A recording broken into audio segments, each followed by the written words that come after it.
नमस्कार, सगरमाथा प्राइम समाचारमा स्वागत छ। म जयन्ती पुडासैनी। नमस्कार, म ज्योति पौडेल। प्राइम समाचार सुरु गरौँ अहिलेसम्मका मुख्य समाचारबाट।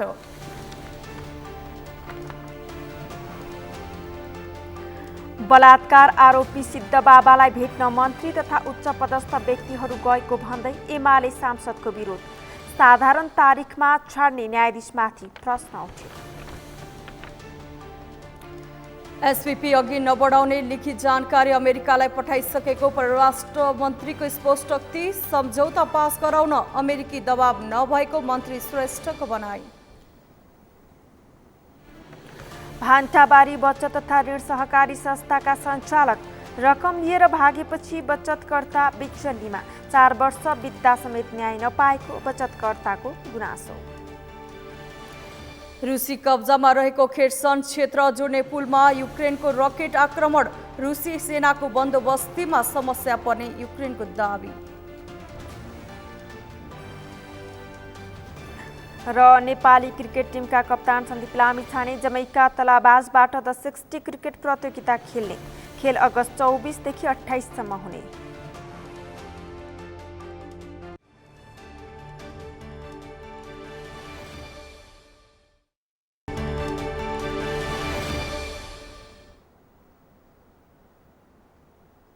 सगरमाथा प्राइम समाचार अब विस्तारमा।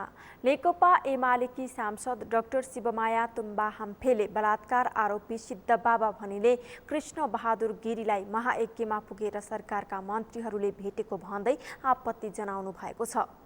आज प्रतिनिधि सभा बैठकको विशेष समयमा सांसद डाक्टर तुम्बा हम्फेले पशुपतिनाथ परिसरभित्र सञ्चालन भएको महायज्ञमा अनुयायीमाथि बलात्कार आरोप लागेका सिद्ध बाबा भनिने कृष्ण बहादुर गिरीलाई सरकारका मन्त्री तथा उच्च पदस्थले भेटेको प्रति आपत्ति जनाउनुभयो। उहाँले गिरीको मुद्दा सुनसरी जिल्ला अदालतमा विचाराधीन अवस्थामा रहेकोले गर्दै त्यस्तो व्यक्ति रहेको महायज्ञमा सरकारका मन्त्री र महान्यायाधिवक्ता उपस्थित हुनुले नेपाली महिलाले के सोच्ने भन्दै प्रश्न गर्नुभयो। सांसद तुम्बा हम्फेले आरोपित गिरीलाई अदालतले साधारण तारिखमा छोडेकोले न्यायाधीशमाथि पनि प्रश्न उठेको बताउनुभयो। गरेको आरोप लागेका व्यक्ति पनि संलग्न छन् भन्ने कुरा सर्वत्र छरिएको कुरा छ, सबैले बुझेकै कुरा छ। तसर्थ हामीले अदालतमा विचाराधीन भएको मुद्दाको बारेमा भन्नु केही छैन सभामुख महोदय। तर सो मुद्दासँग जोडिएका व्यक्ति जसलाई हामीले कृष्णबहादुर गिरी अथवा सिद्ध बाबा भनेर चिन्ने गरिएको छ, ती व्यक्ति जोडिएको जहाँ हाम्रा सरकारमा प्रतिनिधित्व सरकारको मन्त्री, सरकारी वकिलको प्रमुख पदमा बसेको महान्यायाधिवक्ता समेत सो महायज्ञमा गएर आफ्नो उपस्थिति जनाउँदाखेरि यो मुलुकका नेपाली महिलाहरूले, नेपाली जनताले के ठानेका छन् भन्ने कुरा सोच्ने कि नसोच्ने सरकार पक्षले। उहाँले आरोपित व्यक्ति शक्ति केन्द्रका मानिसहरूसँग जोडिनुले पीडितलाई मनोवैज्ञानिक असर पर्ने बताउनुभयो। यस्तो कदमले पीडितमाथि झनै उत्पीडन हुने सांसद तुम्बा हम्फेको भनाइ छ। प्रतिनिधि सभाको आजको बैठकको सुन्ने समयमा सांसदहरूले विभिन्न समसामयिक विषयहरूको उठान गरेका छन्। यो सँगै उनीहरूले आफ्नो क्षेत्रमा रहेका विभिन्न समस्याहरूका बारेमा पनि सरकारको ध्यानाकर्षण गराएका छन्। एक रिपोर्ट। शुक्रबार बसेको प्रतिनिधि सभा बैठकको सुन्ने समयमा प्रतिनिधि सभा सदस्य टेकबहादुर बस्नेतले राप्ती लोकमार्ग निर्माणका लागि बहुवर्षीय टेन्डर आह्वान गर्न माग गरेका छन्। सांसद बस्नेतले काठमाडौँबाट दाङ हुँदै सल्यान र रुकुम पश्चिमको सदरमुकाम जोड्ने राप्ती लोकमार्ग निर्माण सम्पन्न नहुँदा अस्तव्यस्त भएको बताए। राप्ती लोकमार्ग सङ्घीय राजधानी काठमाडौँबाट दाङ हुँदै सल्यान र रुकुम पश्चिम 2 जिल्ला सदरमुकाम जोड्ने राजमार्ग हो। अहिले झन्डै 13 वर्षसम्म सडक अस्तव्यस्त छ, लथालिङ्ग छ। बहुवर्षीय टेन्डरका लागि भौतिक पूर्वाधार तथा यातायात मन्त्रालय, राष्ट्रिय योजना आयोग र अर्थ मन्त्रालयसँग पनि जोरदार माग गर्न चाहन्छु। र काम नगर्ने निर्माण व्यवसायीहरूलाई कारबाहीको दायरामा ल्याउन नेपाल सरकारको ध्यानाकर्षण गर्न चाहन्छु। प्रतिनिधि सभा सदस्य डाक्टर डिला सङ्ग्रौला पन्तले नर्सिङ विषय पठन पाठन गराउने कलेजहरूले चिकित्सा शिक्षा ऐनले तोकेको मापदण्ड पूरा गर्न नसक्दा आफ्ना कार्यक्रमहरू बन्द गर्नुपर्ने अवस्था आएको बताइन्। उनले गुणस्तरीय नर्सिङ शिक्षामा सम्झौता नहुने गरी नेपालका कलेजहरूलाई नर्सिङ पठन पाठन अगाडि बढाउन सहजीकरण गर्न सरकारको ध्यान आकर्षण गराइन्। एकातिर नेपालले दक्ष जनशक्तिको रूपमा रहेका नेपाली नर्सहरूलाई बेलायत पठाउन स्वीकृति दिएको छ भने अर्कोतर्फ नर्सिङ विषय पठन पाठन गर्न नेपालमा रहेका कैयौँ कलेजहरूले चिकित्सा शिक्षा ऐन 2075 नियमावली 2077ले तोकेको मापदण्ड पूरा गर्न नसकेका कारण आफ्ना कार्यक्रमहरू बन्द गरेका छन्। 100 शैय्याको आफ्नै अस्पताल चलाउनु पर्ने भन्ने प्रावधान व्यावहारिक नभएको गुनासो आइरहेको छ। सभामुख महोदय, प्राविधिक, एसएलसी, डिप्लोमा तथा स्नातक तहमा निःशुल्क छात्रवृत्ति पढ्न योग्य सयौं विद्यार्थीहरू पढाइबाट वञ्चित हुनु परेको छ। नेपालका कलेजहरूलाई नर्सिङ पठन पाठन अगाडि बढाउन सहजीकरण गर्न प्रतिनिधि सभा सदस्य दिलकुमारीले मध्य प्रदेशका स्थानीय तहहरू करार कर्मचारीको भरमा सञ्चालन गर्नु परेको बताइन्।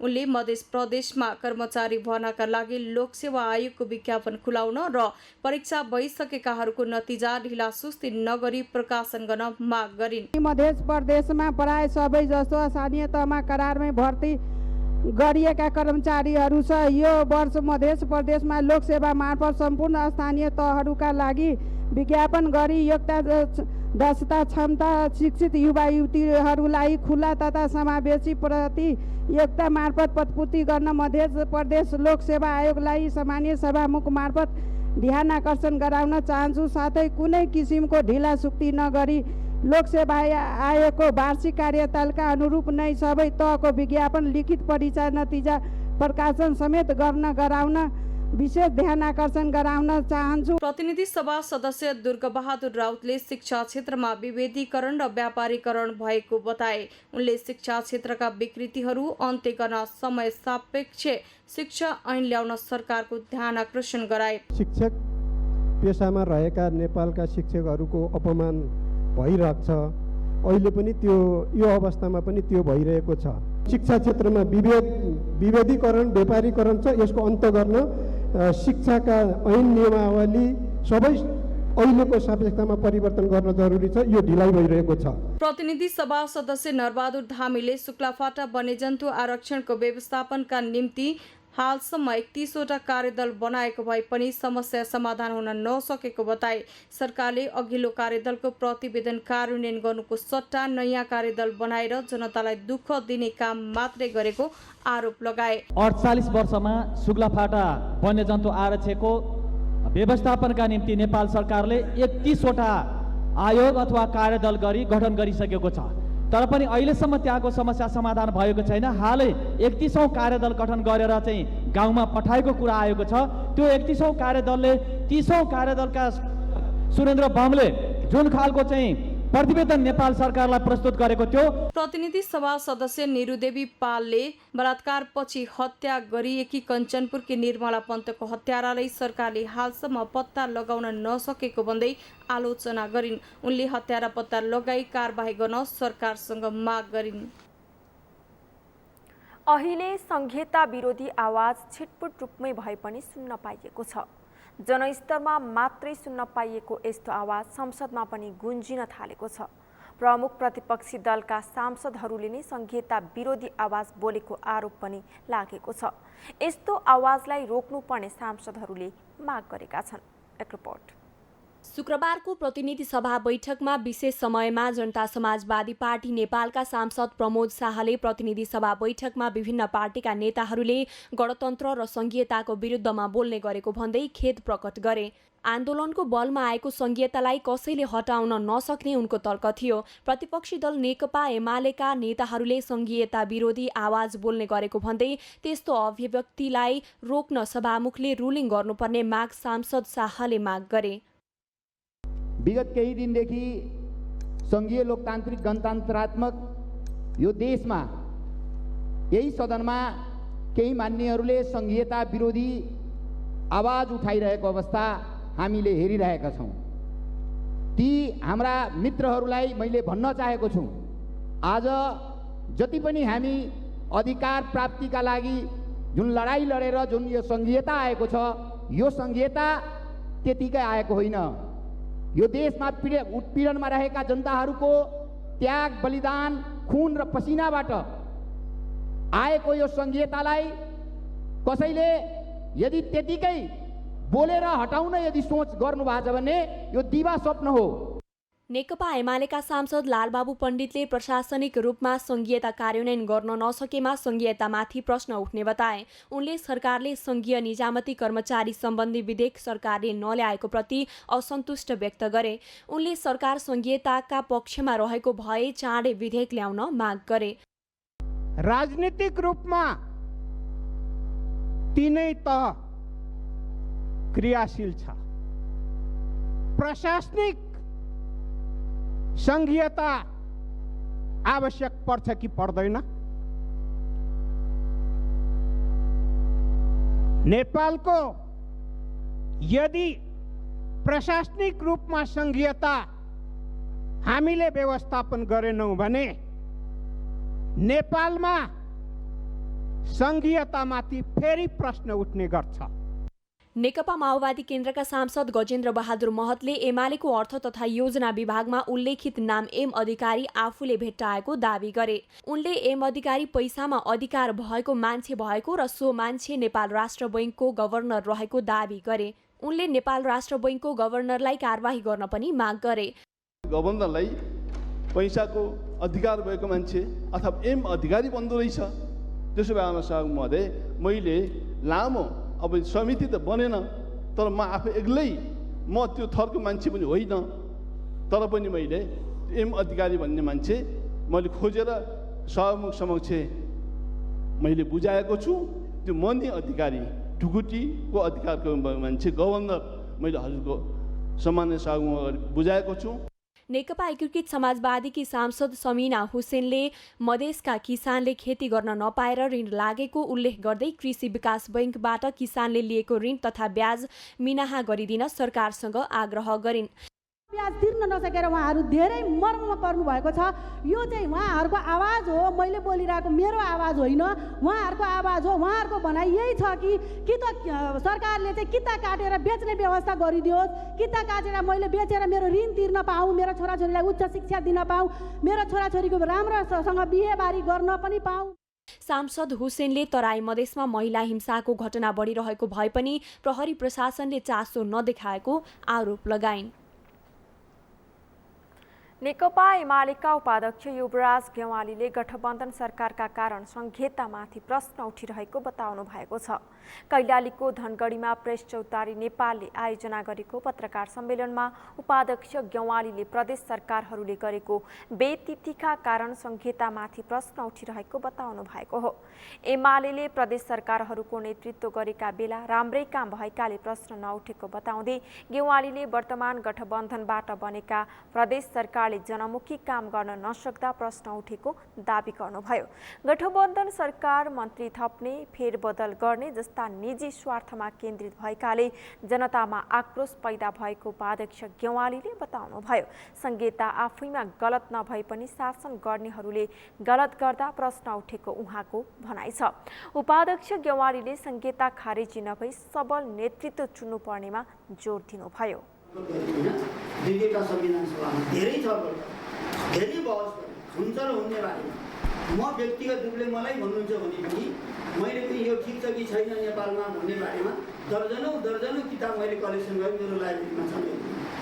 त्यो मैले नेगेटिभ पोजिटिभ होइन, त्यसको चाहिँ प्रभाव के हुन्छ नेपालमा म आफै होइन, तर थुप्रो नेता कार्यकर्ता बुद्धिजीवीहरूले धेरै कुरा त्यसबारेमा अध्ययन गरेर निकै धेरै डिबेट डिस्कसन र धेरै अध्ययनपछि अवलोकनपछि विभिन्न देशमा घुमघाम गरेर काम कसरी भइरहेछ संसारका विभिन्न देशमा त्यो पनि हेरेर हामी चाहिँ आज जुन निष्कर्षमा पुग्यौँ त्यो चाहिँ तुलनात्मक रूपले धेरै राम्रो छ। नेपालको सन्दर्भमा त्यो आवश्यक छ, तर के हुन्छ भने तपाईँले राम्रो चिज बनाएर मात्रै हुँदैन। उपाध्यक्ष गेवालीले वाम एकता अहिलेकै अवस्थामा सम्भव नरहेको बताउनुभयो। नेपाली कङ्ग्रेसको पछि लागेर वाम एकताको कुरा गर्नुले वाम गठबन्धन सम्भव नरहेको उहाँको भनाइ छ। तर नेकपा माओवादी केन्द्र र नेकपा एकीकृत समाजवादीले कङ्ग्रेसको साथ छाडेर आए वाम गठबन्धनको सम्भावना रहेको उपाध्यक्ष गेवालीले बताउनुभयो।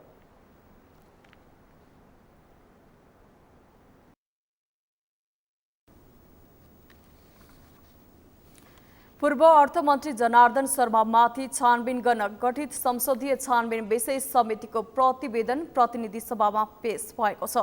आज बसेको प्रतिनिधि सभाको दोस्रो बैठकमा संसदीय छानबिन विशेष समितिको प्रतिवेदन 2079 समितिका सभापति लक्ष्मणलाल कणले पेश गर्नुभएको हो। तत्कालीन अर्थमन्त्री जनार्दन शर्माले आर्थिक वर्ष 2079-80 को बजेट निर्माणका क्रममा जेठ 14 गते राति अनाधिकृत व्यक्तिहरू प्रवेश गराई करका दर हेरफेर गराएको भन्दै समाचार बाहिरिएपछि प्रतिनिधि सभाले असार 22 गते संसदीय छानबिन विशेष समिति गठन गरेको थियो। समितिले निर्धारित 10 दिनमा काम सम्पन्न नगरेपछि साउन 5 गते थप 7 दिन समय थप गरिएको थियो। थप समयभित्र समितिले अर्थ मन्त्रालयबाट कागजात मगाई अध्ययन गरेको तथा सम्बन्धित पदाधिकारीहरूसँग छलफल गरेको सभापति कर्णले जानकारी दिनुभयो। उहाँले नेपाल प्रहरीको डिजिटल फोरेन्सिक ल्याबबाट प्राप्त भएको प्रतिवेदन र सीसीटीभीको रिकभर भएका क्लिप सहितका कागजातहरू र प्रमाण विश्लेषण गरी प्रतिवेदन तयार गरिएको बताउनुभयो।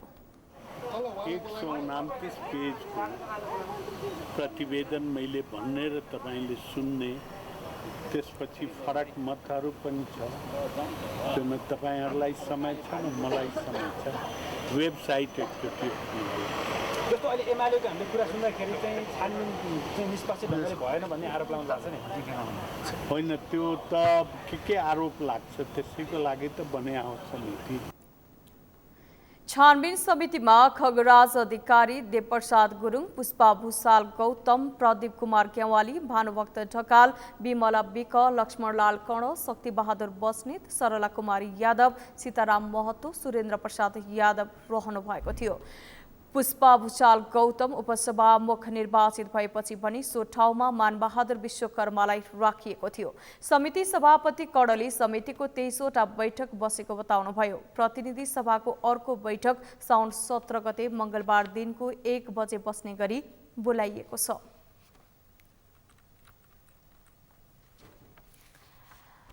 सरकारले स्टेट पार्टनरशिप प्रोग्राम एसपीपीलाई अघि नबढाउने लिखित जानकारी अमेरिकालाई गत साउन 9 गते नै दिएको बताइएको छ। आज प्रतिनिधि सभा बैठकमा एसपीपीको विषयमा संसदलाई जानकारी दिँदै परराष्ट्र मन्त्री डाक्टर नारायण खड्काले साउन 9 गते नै अमेरिकी सरकारलाई लिखित जानकारी गराएको बताउनुभयो।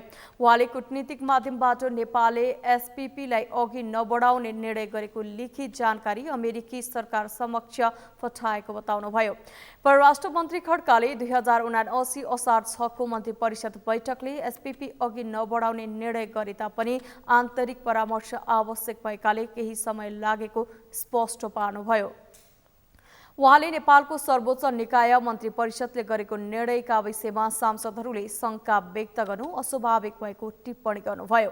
उहाँले गठबन्धन सरकार स्वतन्त्र सन्तुलित परराष्ट्र नीति सञ्चालनका लागि सक्षम रहेको पनि बताउनुभयो।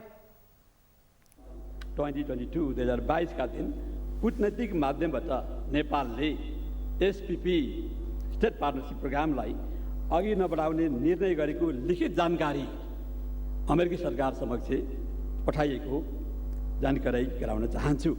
पुनः दोहोऱ्याउन चाहन्छु। मिति 79/4/9 तदनुसार 25 जुलाई 22 का दिन कूटनीतिक माध्यमबाट नेपालले एसपीपीलाई अगाडि नबढाउने निर्णय गरेको लिखित रिटन रिप्लाई को जानकारी अमेरिकी सरकार समक्ष पठाइएको जानकारी सम्मानित सदनमा सामान्य सभामुख ज्यू मार्फत मन्त्री खड्काले सांसद सभामुख तथा विभिन्न समितिहरूले समेत जानकारी माग गरेकाले संसदमा जानकारी गएको बताउनुभयो। उहाँले विभिन्न निकायहरू बीच एसपीपी अगाडि नबढाउने विषयमा छलफल गर्नु परेकाले केही समय लागेको स्वीकार गर्नुभयो।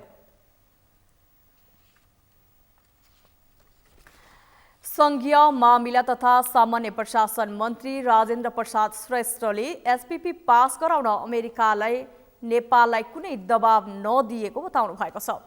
आज काठमाडौँमा आयोजित एक कार्यक्रममा उहाँले यस्तो दावी गर्नुभएको हो। मन्त्री श्रेष्ठले विदेशी कूटनीतिज्ञहरूको भ्रमण हुनुलाई स्वाभाविक प्रक्रियाको रूपमा लिन आग्रह गर्नुभयो। अमेरिकी सहायक विदेश मन्त्री डोनाल्ड लुको दोस्रो पटकको नेपाल भ्रमणबारे सञ्चारकर्मीहरूको प्रश्नको उत्तर दिँदै उहाँले विदेशी कूटनीतिज्ञहरू आउँदा शङ्का गर्ने नभई भ्रमणलाई देशको सुशासन, समृद्धि र विकाससँग जोड्ने कुरामा जोड दिनुपर्ने बताउनुभयो। द्विपक्षीय बहुपक्षीय सम्बन्धहरू विकास भएर जान्छ, त्यसलाई हामीले नकारात्मक रूपमा लिनु हुँदैन। भ्रमण हुने बित्तिकै अब के गर्न लाग्यो, के लिन लाग्यो यस्तो होइन कि भ्रमणलाई कसरी चाहिँ हामीले हाम्रो देशको सुशासन, समृद्धि र विकासको पक्षमा युज गर्ने त्यो पो कुरा हो त। राष्ट्रिय हितको अनुकूलको विदेश नीति बनाएर जाने हो हामी। त्यस्तो कुनै दबाब चाहिँ अमेरिकाबाट आएको छैन। मन्त्री श्रेष्ठले सङ्घीय निजामती ऐनलाई मन्त्रालयले अघि बढाएको बताउनुभयो। उहाँले मन्त्रालयले सङ्घीय मामिला प्रशिक्षण प्रतिष्ठान बनेर अन्तर्राष्ट्रिय स्तरको प्रशिक्षण प्रतिष्ठान बनाउन लागेको र त्यहाँ सङ्घीयताबारे अध्ययन अनुसन्धान गर्ने बताउनुभयो। उहाँले सबै क्षेत्रमा सङ्घीय मामिला सम्बन्धी कामलाई व्यवस्थित रूपमा अघि बढाइएको उल्लेख गर्दै कर्मचारी तन्त्रलाई नयाँ ढङ्गले पुनर्संरचना गर्दै कर्मचारी मैत्री ऐनको व्यवस्था गर्ने घोषणा गर्नुभयो।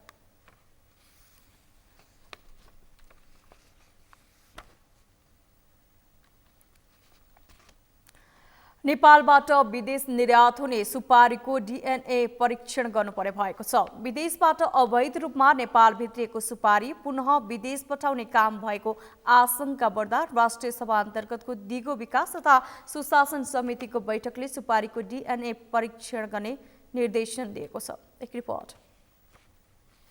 शुक्रबार राष्ट्रिय सभा अन्तर्गतको दिगो विकास तथा सुशासन समितिको बैठकले सुपारी र उत्पादन भएको स्थान परीक्षण गर्न निर्देशन दिएको छ। विदेशबाट अवैध रूपमा नेपाल भित्रिएको सुपारी पुनः विदेश पठाउँदा नेपालमा उत्पादन भएको उत्पत्तिको प्रमाणपत्र भेटिन थालेपछि सरकारले नै चासो बढाएको हो। पछिल्लो समय निर्यात गर्न पाइएको इजाजत भन्दा बढी सुपारी विदेश निर्यात हुन थालेको गुनासो बढ्दै गएपछि समितिले चासो देखाएको हो।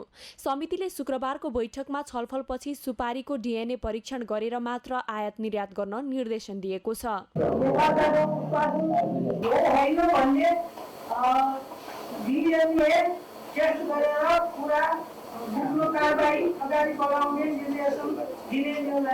समितिको बैठकमा भन्सार विभागका प्रमुख कमल प्रसाद भट्टराईले स्थानीय कृषि ज्ञान र नेपाल उद्योग वाणिज्य सङ्घले उत्पत्तिको प्रमाण सहित सिफारिस गरेपछि सामान्य प्रक्रिया पुर्याएर निर्यात गर्न दिने गरेको बताए। निर्यातमा हामीले खुला गरेका कारण अन्य महसुलहरू हामी दिँदैनौँ। सामान्य रूपले भन्सारमा एउटा फारम भर्नुपर्ने हुन्छ।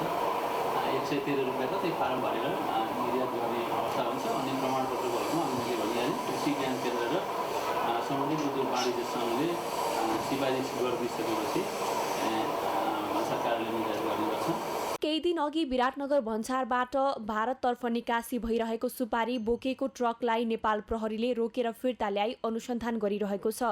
प्रहरीले अवैध भएको आशंकामा नियन्त्रणमा लिएको सुपारीबारे राजनीतिक दलका शीर्ष नेता तहमा समेत सम्बन्ध जोड्न थालिएको छ। समितिको बैठकमा अर्थ मन्त्रालयका राजस्व सचिव कृष्णहरि पुष्करले अर्थ मन्त्रालय र भन्सार विभागले व्यापार सहजीकरणमा मात्र जोडिने भएकाले सबै दायित्व नहुने बताए। खासमा अर्थ मन्त्रालय र भन्सार विभागको हाम्रो ट्रेड फेसिलिटेसन एउटा कोर जबभित्र पर्ने भएकोले हामी ट्रेड फेसिलिटेसन गर्छौँ र यो विषयमा उत्पादनको विषयमा मेरो विचारमा किन हो थाहा भएन, तर उद्योग वाणिज्य आपूर्ति मन्त्रालयको सचिवज्यू र खास गरी कृषि मन्त्रालयका सचिवज्यू वा त्यहाँका अधिकार प्राप्त अधिकारीहरू आएर भन्दाखेरि अलिकति थप स्पष्ट हुन्थ्यो र सुपारी बेला बेलामा यो खालि कमर्सियल वा इकोनोमिक वा एग्रिकल्चर फ्याक्टर नभएर बेला बेलामा पोलिटिकल फ्याक्टर पनि हुने गरेको मान्यज्यूबाट अघि नै आइसकेको छ। त्यस्तै बैठकमा प्रहरी महानिरीक्षक धीरज प्रताप सिंहले विराटनगर भन्सार नजिक नियन्त्रणमा लिएको सुपारी अनुसन्धानको क्रममा रहेको बताए।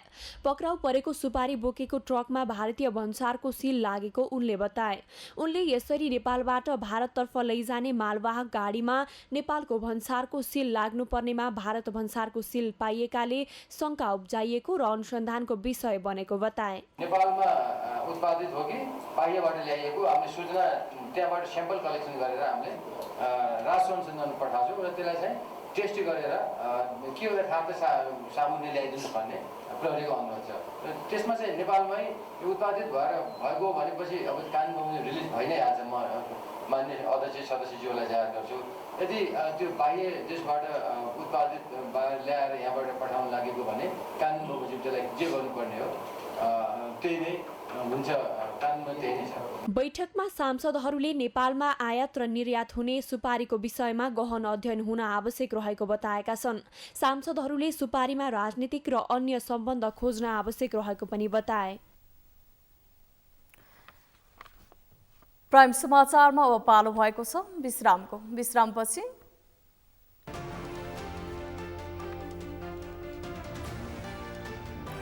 बान्टाबारी बचत तथा ऋण सहकारी संस्थाका सञ्चालक रकम लिएर भागेपछि बचतकर्ता बिचल्लीमा 4 वर्ष बित्दा समेत न्याय नपाएको बचतकर्ताको गुनासो। वैदेशिक रोजगारीका लागि विदेशिनीको संख्यामा वृद्धि। आर्थिक वर्ष 2078-79 को असार मसान्तसम्ममा 6,28,000 भन्दा बढीले लिए श्रम स्वीकृति। र नेपाली क्रिकेट टिमका कप्तान सन्दीप लामिछाने जमैका तलाबाजबाट द 60 क्रिकेट प्रतियोगिता खेल्ने। खेल अगस्त 24 देखि 28 सम्म सञ्चालन हुने।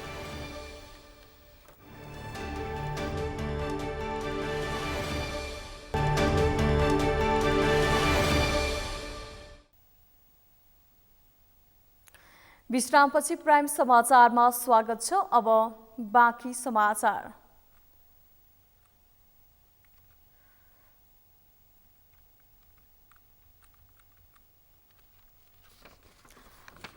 सहकारी संस्थाका सञ्चालकले 40 लाख रुपैयाँ बढी रकम लिएर फरार भएपछि बचतकर्ताहरूको बिचल्लीमा परेका छन्। 4 वर्ष बित्दा समेत आफूहरूले जम्मा गरेको बचत सहकारीबाट फिर्ता नपाएको भन्दै उनीहरू आन्दोलनमा उत्रिएका हुन्। रकम फिर्ताको माग गर्दै सरकारवाला निकायमा धाउँदा हैरान भएकाले अन्तिम विकल्पका रूपमा सडक आन्दोलन रोजेको बताए। आन्दोलित बचतकर्ताले पूर्व पश्चिम राजमार्गको भान्टाबारी खण्डमा सडक अवरोध गरेर प्रदर्शन समेत गरेका छन्। उनीहरूले भान्टाबारी बचत तथा ऋण सहकारी संस्था लिमिटेडका सञ्चालक 300 बढी बचतकर्ताको रकम लिएर फरार भएको आरोप लगाएका छन्। पासबुक सहित बन्द रहेको कार्यालय अगाडि भेला भएका बचतकर्ताहरूले बचत गरेको रकम तुरुन्तै फिर्ता नपाए आन्दोलन थप सर्काउने चेतावनी दिएका छन्। छैन सबका पता तना तना करके जोर के आए मुसीबत परले एको पैसा न दे रहल छै। सबको पैसा चपुत चपुत के भाग गेले। सरकार प्रणाम करे छी। मेरा छोराहरूले मलाई खर्च घरको खर्च दिएको त्यो पनि काट्दै 2 रुपियाँ 5 रुपियाँ घाँस पेट काट्दै राखेर भोलि म बिमारी हुँला कोही बिमार पर्ला छोराहरू बाहिर गएका होला न कहाँबाट दबाईको हुँला भनेर 1 रुपियाँ 2 रुपियाँ 10-50 गर्दै गरेर 50,000 रुपियाँ बनाएँ। 30,000 रुपियाँ मेरो बाँकी छ।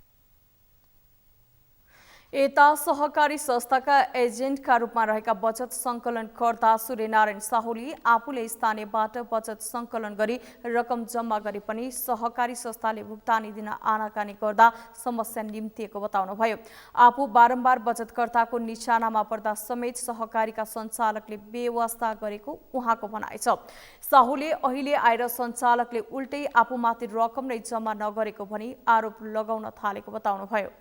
लगभग 30-40 लाख रुपियाँ जति लिएर फरार भइसक्यो। अब यिनीहरूको घर पनि घर जाँदा घरमा भेट्दैनन्, बोलाउँदा आउन मान्दैनन्। अब हामी के गर्नु कसो गर्नु कहाँ पुग्दा हाम्रो पैसा हामीले दुःख गरेर कमाएको पैसा कसरी उपलब्ध हुन्छ।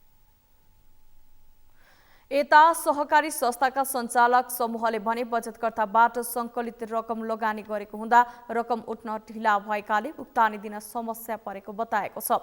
सञ्चालक समितिका अध्यक्ष मनोज यादवले संस्थाले प्रवाह गरेको ऋण र जम्मा गरेको रकमका सवालमा बचतकर्तासँग मतभेदको अवस्था सिर्जना हुन पुग्दा अवस्था असहज बन्न पुगेको बताउनुभयो। उहाँले अडिट रिपोर्ट प्राप्त हुनासाथ बचतकर्ताको रकम फिर्ता दिने बताउनुभयो।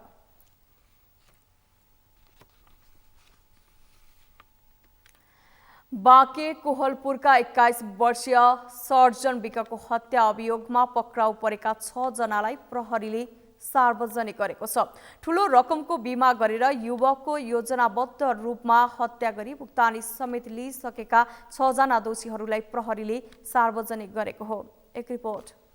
बाँके कोहलपुरका 21 वर्षीय सर्जन विकको हत्या अभियोगमा पक्राउ परेका 2 महिला र 4 पुरुषलाई काठमाडौँमा पत्रकार सम्मेलन गरेर प्रहरी प्रधान कार्यालय केन्द्रीय अनुसन्धान ब्युरोले सार्वजनिक गरेको छ। पक्राउ पर्नेमा मृतकसँग नक्कली विवाह गरी बिमाबाट प्राप्त 2 करोड 50 लाख लिएकी 21 वर्षीय सपना मल्ल, मुख्य योजनाकार 31 वर्षीय सञ्जीव अरियालसँग पूर्व चिन्जान भएका बिमा एजेन्ट 32 वर्षीय सरदार अहमद खाँ, सपना मल्ललाई विदेश लैजाने भनी चिनाइएका व्यक्ति 33 वर्षका टोप बहादुर राणा छेत्री, काठमाडौँमा बिमाको भुक्तानी लिन सपना मल्ललाई ल्याउने 38 वर्षका दीपक केसी र विवाह गरेर विदेश जाँदा फाइदा हुन्छ भनेर प्रतिवादी सपना मल्ललाई सञ्जीवसँग चिन्जान गराउने वर्ष 21 की ललिता सापकोटा रहेका छन्। यो गिरोहले गरिब परिवारका विकको परिवारलाई डिपेन्डेन्ट भिसामा अस्ट्रेलिया लैजाने भन्दै नक्कली विवाह गराई 2 करोड 50 लाख रुपैयाँको बिमा समेत गराएको पाइएको छ। नक्कली विवाह गरी इच्छाइएको व्यक्तिको नाममा नक्कली श्रीमतीको नाम राखेर बैंक खाता खोलिएको र बिमा गराइएको पाइएको प्रहरी अतिरिक्त महानिरीक्षक उत्तम राज सुवेदीले बताए। मृतक सर्जन विक जुन एक्सिडेन्टमा मर्नु भएको थियो बसले हानेर, उसको चाहिँ सावधिक जीवन बिमा र म्यादी जीवन बिमा बापतको दाबी भुक्तानी रकम रु 2 करोड 50 लाख रुपियाँ मृतकको नाममा चाहिँ त्यति भुक्तानी भनेको मतलब बिमा कम्पनीमा एउटा त 5 लाख क्षतिपूर्ति जुन कानुन बमोजिम पाउने कसैले बुझेर लग्यो, तर मृतकको नाममा चाहिँ 2 करोड 50 लाख चाहिँ जीवन बिमाको रकम चाहिँ भुक्तानी भएको देखियो। उनकी मृतकको श्रीमती भनिए कि सपना मल्लले बुझेको देखियो। उनले वार्षिक आम्दानी 2 लाख मात्रै आएका युवकको 2 करोड 50 लाख रुपैयाँ बराबरको बिमा गराइएको र ती युवकलाई योजना अनुसार नै हत्या गरिएको पाइएको बताए। हत्यापछि इन्सुरेन्सबाट आएको पैसा गिरोहका सदस्यहरूले बाँडेर लिएको पाइएको पनि सुवेदीले बताए। उनले सपना मल्लको खातामा आएको 2 करोड 50 लाख रुपैयाँमा 80 लाख 36 हजार रुपैयाँ सञ्जीव अरियालको खातामा, 60 लाख दीपक केसीको खातामा, सपनाकी आमा छवि कुमारी मल्लको खातामा 17 लाख 46 हजार, सपना मल्लको खातामा 46 लाख 89 हजार रहेको जानकारी दिए। उक्त रकमबाट 3 लाख 3,500 एटिएम कार्डबाट निकालिएको, स्वाइप गरेर निकालिएको रकम 2 लाख 69,900 र 5,316 रुपैयाँ रिचार्ज गरिएको पाइएको अतिरिक्त महानिरीक्षक सुवेदीले बताए। मृतकसँग एकपटक विवाह दर्ताका बेलामा मात्रै भेट भएकाले विवाह नक्कली भएको प्रमाणित हुने उनले बताए। सर्जन विकको श्रीमती भनिएकी सपना मल्ल किन भनिएको छ भने सपना मल्लले जम्मा एकपटक मात्रै भेटेको छ, उसलाई बिहा दर्ताको बेला मात्रै, छोटो समयको कुरा पनि भयो। मृतक र सपना मल्ल श्रीमती भने तापनि सम्पर्कमा रहेकै देखिएको छैन। सपना मल्ल र सञ्जीव अरियाल बीच घटना अगाडिदेखि पैसा बाँडफाँड भएको समयसम्म निरन्तर सम्पर्क छ। फेरि आफ्नो हस्बेन्डसँग चाहिँ उसको बिहा भनिएको छ, कतै केही सम्पर्क देखिँदैन, तर सञ्जीवसँग चाहिँ उसको पहिलेदेखि नै पनि थियो, घटनापछि पनि पैसा बाँडफाँड गरुन्जेल पनि निरन्तर सम्पर्क छ। 2 करोड 50 लाख रुपैयाँ बराबरको इन्सुरेन्स गराएका सर्जन विकको 2078 वैशाख 2 गते बाँकेको कोहलपुरमा मोटरसाइकल दुर्घटनामा परि मृत्यु भएको बताइएको थियो। मोटरसाइकल चलाउने लाइसेन्स समेत नभएका विकलाई टोप बहादुर राणा छेत्री भन्ने व्यक्तिले चलाएको मिनी बसले ठक्कर दिएपछि विकको मृत्यु भएको थियो। सवारी दुर्घटनामा युवकको मृत्यु भएपछि इलाका प्रहरी कार्यालय कोहलपुरबाट सवारी ज्यान मुद्दा चलाइएकोमा 2078 माघ 25 मा फैसला हुँदा राणालाई 1 महिना कैद र 2000 रुपैयाँ जरिवाना गरी छाडिएको थियो। मुद्दा सकिए लगतै प्रहरी प्रतिवेदनका आधारमा मृत्यु दर्ता, दुर्घटनाको प्रमाण आदि पेश गरी गिरोहले रियलाइन्स इन्सुरेन्सबाट 2 करोड 50 लाख रुपैयाँ भुक्तानी लिएका थिए। पछिल्लो समय वैदेशिक रोजगारीका लागि विदेशिनेको संख्या बढेको छ। यस अघिका केही वर्ष कोरोना संक्रमणका कारण वैदेशिक रोजगारीमा जानेको संख्यामा कमी आएको थियो। तर कोरोनाको प्रभाव कम भइसके वैदेशिक रोजगारीमा जानेको संख्या बढेको हो। वैदेशिक रोजगार विभागका अनुसार आर्थिक वर्ष 2077-78 मा 1,66,698 जना नेपाली नागरिकले श्रम स्वीकृति लिएकोमा चालु आर्थिक वर्ष 2078-79 को असार मसान्तसम्ममा 6,28,000 भन्दा बढीले श्रम स्वीकृति लिएका छन्। मेनुका लम्सारको रिपोर्ट। यी हुन् सिन्धुपाल्चोकका बिलबहादुर तामाङ। 45 वर्षीय तामाङ रोजगारीको सिलसिलामा खाडी मुलुक साउदी अरब जाँदैछन्। नेपालमा क्षमता अनुसारको रोजगारी पर्याप्त नहुँदा उनी रोजगारीको खोजीमा साउदी जान लागेका हुन्। नेपालमै बसेर आफूहरूले श्रम लगानी गरे पनि राज्यले त्यसको उचित सम्बोधन गर्न नसकेको उनको भनाइ छ। यस्तै श्रम अनुसारको उचित ज्याला समेत नभएको उनको गुनासो छ। रोजगारी यहाँ नभएर नै अब यस्तो विदेश छिर्नु परेको हो नि। तपाईँ फर्केर आउँदा चाहिँ हाम्रो देशको स्थिति कस्तो होस् भन्ने चाहनुहुन्छ? राम्रो होस् भन्नु जान्छु नि। अब के राम्रो त हुँदैन होला पक्कै। तामाङ जस्तै अर्का 22 वर्षीय ज्ञानेन्द्र तिवारी पनि रोजगारीको खोजीमा साउदी जाँदैछन्। सरकारले नेपाली नागरिकलाई नेपालमै स्वरोजगार बनाउने लक्ष्यका साथ युवा लक्षित विभिन्न कार्यक्रम ल्याए पनि त्यस्ता कार्यक्रमले यी युवाहरूलाई समेटेको छैन। स्वदेशमा रोजगारी नपाएकै कारण अन्य मुलुकमा बहुतारिनु परेको उनको भनाइ छ।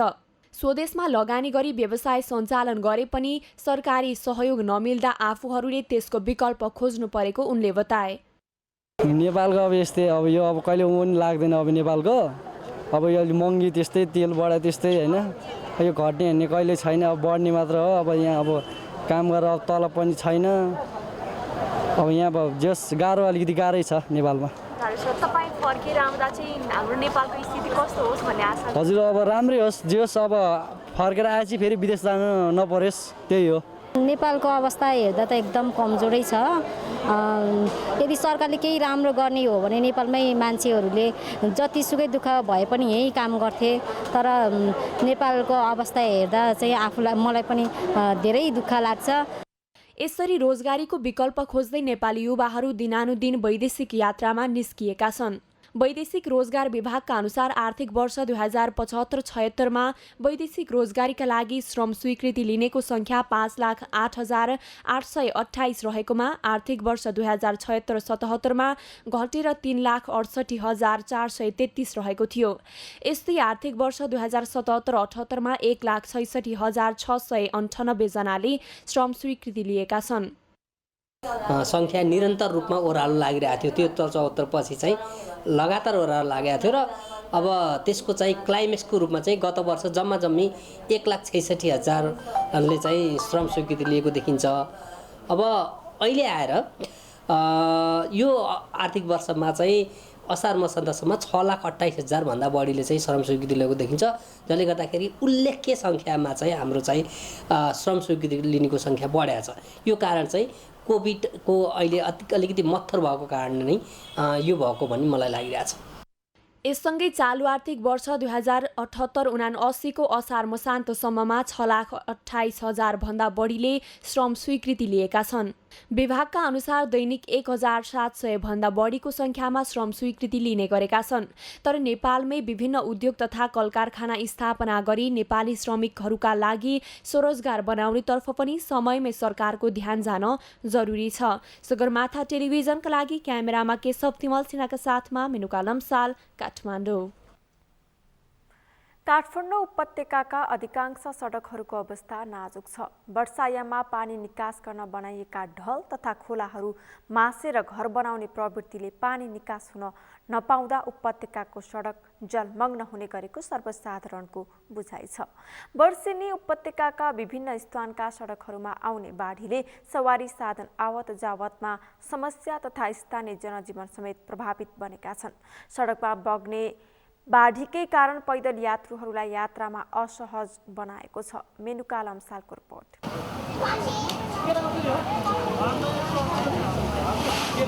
यो दृश्य काठमाडौँको कपनी स्थित मिलनचोकको हो। विगत 7 वर्ष अघिदेखि यस क्षेत्रमा वर्षा सुरु हुन साथ भागदौड हुने गर्दछ। झट्ट हेर्दा यो कुनै सडक नभई खोला जस्तो देखिन्छ। हुन पनि वर्षायाममा पानी बग्ने खोला तथा पानी निकासका लागि बनाइएका ढलहरू मासेर घर बनाउने प्रवृत्तिले पानी निकास हुन नपाउँदा काठमाडौँ उपत्यकाको अधिकांश सडक वर्षायाममा खोलामा परिणत हुने गरेका छन्। यस क्षेत्रका स्थानीयवासी विगत 7 वर्ष अघिदेखि त्रासमा जीवन बिताइरहेका छन्। वर्षा लागेसँगै हरेक वर्ष आफूहरूको बिचल्नी हुने गरेको र बाढीको डरमा बस्नु परेको स्थानीयको भनाइ छ। हामीलाई त प्रभाव पर्छ, एउटा पानी पर्दा यता भागा गर्नुपर्छ। अब बच्चा स्कुल गएका छन् भने कथेर ल्याउने, कसरी ल्याउने, सामान कसरी कहाँ राख्ने, अब सामान लाने भयो भने डर हुन्छ। त्यस्तै डर छ अहिले। पोहोर बचाइ बगायो, तीबाट गाडी वार्तार गर्न नसक्ने त्यस्तो खाल्टो छ। पसल डुबाउ हुन्छ। अब हाम्रो यस्तो चाहिँ तपाईँहरूले चाँडै सबभन्दा राम्रो बनाइदिनुहोस्। अब काठमाडौँको स्थितिमा चाहिँ अलिकति ध्यान दिनु पर्यो। यो कसले गर्ने हो, नेताले हो कि कसले आएको पनि सबै आएको खर्च बन्नको बाटोको लागि पनि बजेट फिर्ता गएको भन्नुभएको छ। अब त्यो त हामीलाई पनि थाहा छैन। हरेक वर्ष उपत्यकाका विभिन्न स्थानका सडकहरूमा आउने बाढीले सवारी साधन आवत जावतदेखि पैदल यात्रुलाई समेत यात्रामा कठिनाई हुने गरेको छ। स्थानीयवासीका अनुसार बाढीमा परि कतिपय यात्रु घाइते भएका छन् भने ढल्डे बगाएर मृत्यु समेत हुने गरेको छ। गत वर्ष मात्रै बुढानीलीकण्ठ 10 कपन स्थित मिलनचोकमा 9 वर्षीय बालकको विद्यालयबाट फर्कने क्रममा सडकमा आएको बाढीले बगाएर ज्यान गएको थियो। तर पनि सडकको स्तर वृद्धि तथा ढल व्यवस्थापनमा सरकारले चासो नदिएको स्थानीयको गुनासो छ। हामीले जनसाधारणबाट चन्दा उठाएर बनाएको बाटो हामीले बाबा नभत्काउ यो पिच भन्दाखेरि जबरजस्ती गरेर डोजर लाएर भत्काइदियो। यस्तो पारिदियो, पुत भत्काइदियो। अब अहिले घर डुबान। यहाँ मात्रै होइन, 7 तलेदेखि लिएर के भन्छ यो यानी गुम्बासम्म सबै उताबाट जाने ढल पनि यहीँ ल्याएर हालिदिएछ मेयरज्यूको काम। अब यस्तो गरेर यहाँबाट अनिखेरि खोला बगाइदियो। उनीहरू अब मधेसले खोला टन्न आएपछि जान्छ, उहाँबाट बजेट हाल्छ, खान्छ होला। गुनासोहरू गऱ्यौँ अनि भएन। बिचमा यहाँ त मान्छे लडेर अति भयो। अब आफ्नै आँखा अगाडि लडिरहेछ। अब हेर्नु यो बाटोमा मान्छे लडेर भोलि टाउको प्याट्ट फुट्यो भने त गएन। आफ्नै आँखा अगाडि हुँदाखेरि मान्छेलाई कति निन्द्रा लाग्दैन नि, तनाव हुन्छ नि होइन। अनि हामीले गऱ्यौँ यो बिचमा एकचोटि चाहिँ ढुङ्गाहरू हामी यहीँको यो 8-10 वटा घर भएर ढुङ्गा पनि छाप्यौँ के। अब आफ्नो पैसाले त त्यो साथ दिए हुँदैन। अब कम्प्लेन कतिचोटि गर्ने। धेरै नाजुक छ। यहाँ दैनिक जसो बर्खामा चाहिँ बाढी आइरहेको हुन्छ। यहाँ स्कुल जाने बालबच्चादेखि लिएर यहाँ व्यवसाय गर्ने, यहाँका नजिकका घर परिवारदेखि लिएर सबैलाई समस्या भइरहेको छ। लास्ट इयर यहाँ बच्चा पनि बगाएर चाहिँ समस्या देखियो होइन। र पनि यहाँ केही सुधार केही देखिएको छैन। यो जस्ताको तस्तै नै छ। यस विषयमा कसैले सुनाइ गरेको छैन। काठमाडौँको कपन स्थित आनी गुम्बा, फैका, दुर्गा मन्दिर, तेन्जिङ चोक लगायतका ठाउँबाट बगेको पानी मिलनचोकमा जम्मा हुँदा सडक खोलामा परिणत हुने गरेको छ। कपन स्थित मिलनचोकको यो सडकको अवस्था उपत्यकाको सडकको एउटा उदाहरण हो। तर काठमाडौँ शहरका अधिकांश सडकको अवस्था पनि यस्तै छ, जसका कारण उपत्यकाको सडकहरूमा सर्वसाधारण नागरिकले असहजपूर्ण यात्रा गर्न बाध्य छन्। सगरमाथा टेलिभिजनका लागि क्यामेरामा कमल श्रेष्ठका साथमा मेनुका लम्साल, काठमाडौँ। संघीय राजधानी काठमाडौँको अधिकांश सडकको अवस्था निकै नाजुक छ। सडकमा भएका खाल्डा खुल्डी र अव्यवस्थित नालीका कारण काठमाडौँ उपत्यकाको सडकमा बेला बेलामा समस्या आउने गरेको छ। त्यससँगै सडकमै बग्ने बाढीले सवारी आवागमन तथा पैदल यात्रुहरूले कष्टपूर्ण यात्रा गर्न बाध्य छन्। यसै सन्दर्भमा आज हामीले सगरमाथा जनबोलीमा सर्वसाधारणलाई सोधेका थियौँ, काठमाडौँका सडक सुधारोन्नति हुन नसक्नुलाई के भन्नुहुन्छ? हेरौँ उनीहरूको भनाई उनीहरूकै शैलीमा।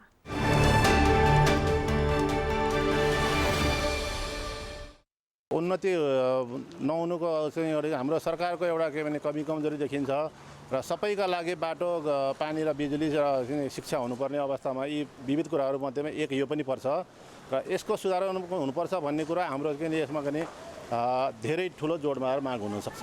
यो उत्तरदायित्व कसैले पनि वहन गर्न नचाहेको हो कि जस्तो देखिन्छ होइन। अब यो जसरी चल्छ त्यसै गरी चलेकोमै रमाइरहेको जस्तो देखिन्छ सबै निकायहरू। भनेको अब उहाँले काम गरिदिनु भएन र हामी बितृष्णा भइरहेछ कि हामीले अपेक्षा बढी गऱ्यौँ कि भन्ने पनि हो। अब हामीले त ठुल्ठुलो अपेक्षा त गराएन। एउटा रोड बनाइदिए त कुरै सिद्धिहाल्यो नि होइन र। हामीले त अरू गरेको छैन नि। अनि हाम्रो नेताज्यूहरूले अब हाम्रो सरकारले कमसेकम साधारण राजधानीमा काठमाडौँमा यो अवस्था देख्नु त एकदम दुरवस्था हो। सुधार गर्ने राम्रो भयो हुन्थ्यो, हामीलाई राम्रो सजिलो बनाइदिए हुन्थ्यो भन्ने छ हाम्रो भावना। अब यो राजनीतिक खिच्चातानी हो। राजनीतिक दलको खिच्चातानीको कारणले गर्दाखेरि यस्तो भएको हो भन्ने कुरो मेरो आत्माले चाहिँ मेरो आफ्नो आत्माले यस्तो महसुस गर्छ। किनभने म खुदै आफै यो सडकको अध्यक्ष बनेर मैले गरेको काम यो।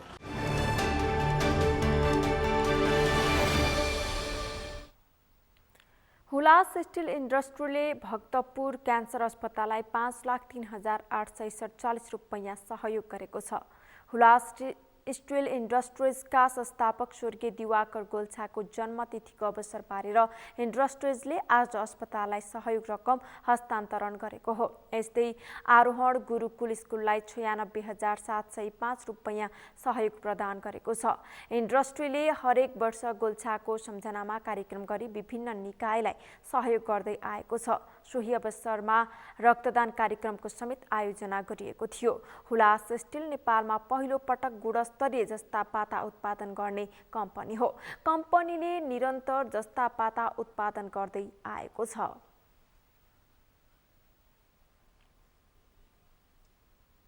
सगरमाथा प्राइम समाचारमा एकैछिन विश्रामपछि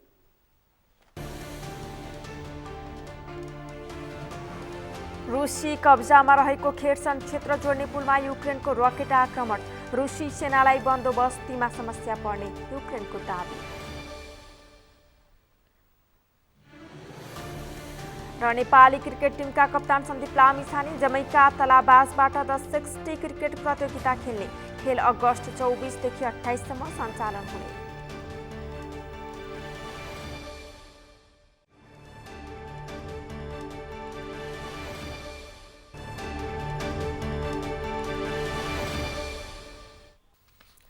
समाचारमा पालो भएको छ अर्थ समाचारको।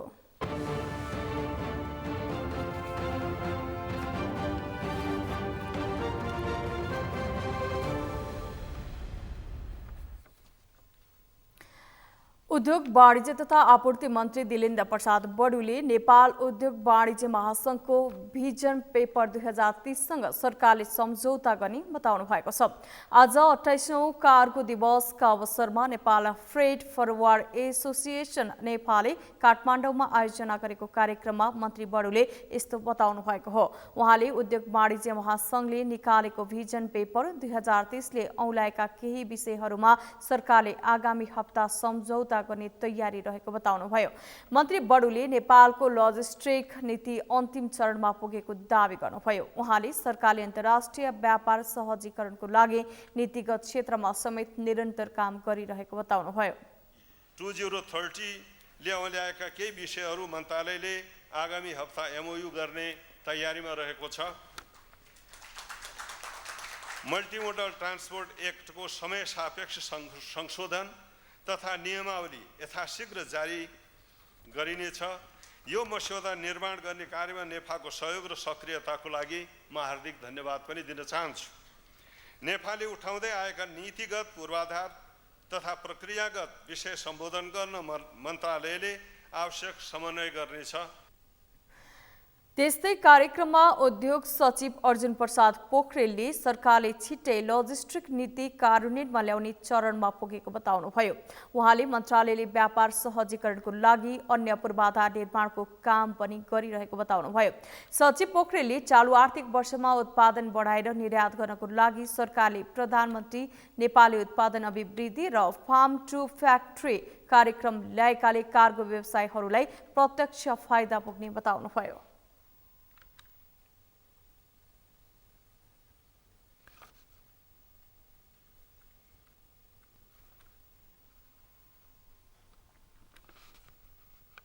नेपाल अलैची व्यवसाय महासंघले उहाँ अलैची अभियान शुभारम्भ गरेको छ। महासंघले कृषि मन्त्रालय प्रदेश 1 र स्विस सरकार विकास सहयोगको आर्थिक सहयोगमा होटल एसोसिएसन अफ नेपालसँगको सहकार्यमा अभियान सुरु गरेको हो। आज काठमाडौँको मण्डीखाटारू स्थित global academy of tourism and hospitality education गेटमा पत्रकार सम्मेलनको आयोजना गरी अभियान सुरु गरिएको हो। विश्वभरको उत्पादन मध्ये 6,600 मेट्रिक टन अलैची नेपालमा उत्पादन हुने महासंघले जनाएको छ। अलैची पछिल्लो समय नेपालको पूर्वी पहाडी जिल्लाहरूका किसानहरूको आमदानीको मुख्य स्रोत बनेको छ, तर नेपाली अलैचीको प्रयोग भने घरेलु बजारमा बढेको छैन। उहाँ अलैची अभियानपछि नेपाली अलैचीको विश्व बजारमा छुट्टै प्रभाव रहने विश्वास गरिएको छ।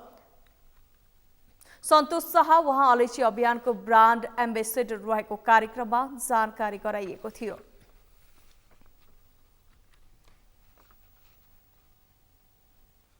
समाचारको अन्त्यमा मुख्य समाचार फेरि एकपटक।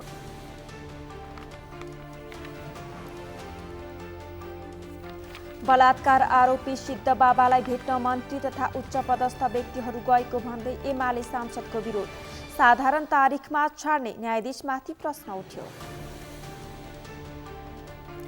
एसपीपी अघि नबढाउने लिखित जानकारी अमेरिकालाई पठाइसकेको परराष्ट्र मन्त्रीको स्पष्टोक्ति। सम्झौता पास गराउन अमेरिकी दबाव नभएको मन्त्री श्रेष्ठको भनाइ।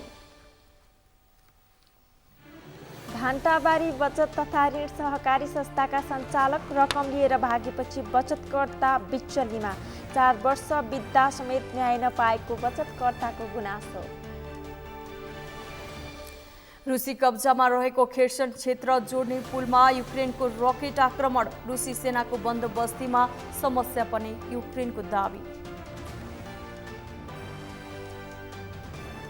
र नेपाली क्रिकेट टिमका कप्तान सन्दीप लामिछाने जमैका तलाबाजबाट 1060 क्रिकेट प्रतियोगिता खेल्ने। खेल अगस्त 24 देखि 28 सम्म हुने।